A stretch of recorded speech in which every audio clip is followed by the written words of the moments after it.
That's right, a whole lot going on tonight, but we begin with a voice from inside the Department of Health and Human Services, an expert who paints a bleak picture.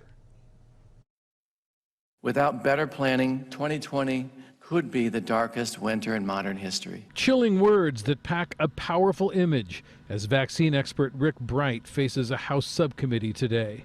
Bright told lawmakers he was removed last month after refusing to embrace the drug hydroxychloroquine as a possible COVID cure. When I spoke outside of our government and shared my concerns for the American public, that I believe was the straw that broke the camel's back. A month ago, the president had this to say about hydroxychloroquine. It could be a game changer. And again today.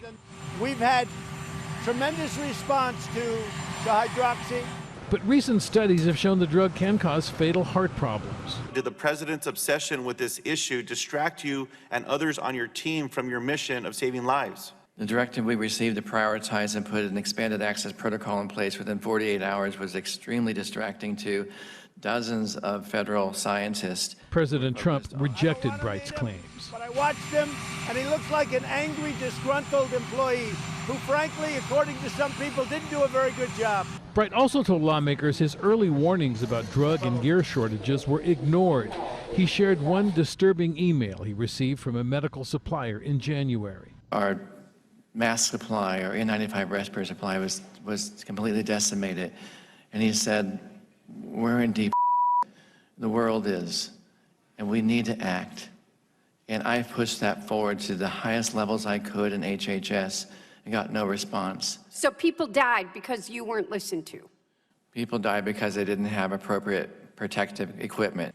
His boss, Health Secretary Alex Azar, said Bright was exaggerating. Everything he's complaining about was achieved.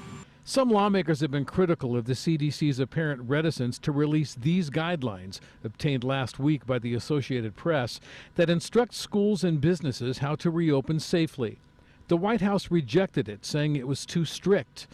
But today, a new version of the guidelines was posted on the CDC website, and we noticed specific changes. For example, in the unreleased version, employees in restaurants and bars were instructed to wear a cloth face covering. The new guidance posted today adds 2 words, saying employees should wear a cloth face covering as feasible.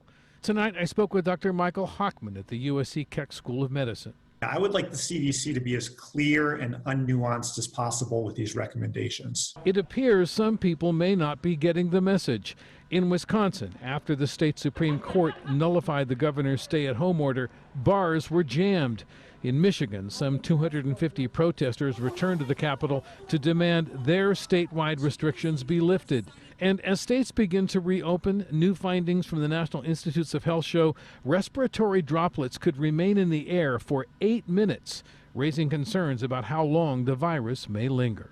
This is a highly contagious disease. That's why we're seeing outbreaks in call centers, in choirs, and other places where people are in a confined space with a lot of others.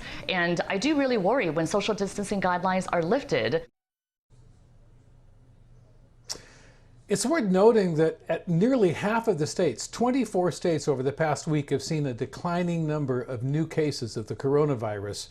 But it's also worth noting that many health experts are saying those numbers could turn right around if the social distancing doesn't continue, at least for a while. Let's go back to you. All right, Randy, thank you.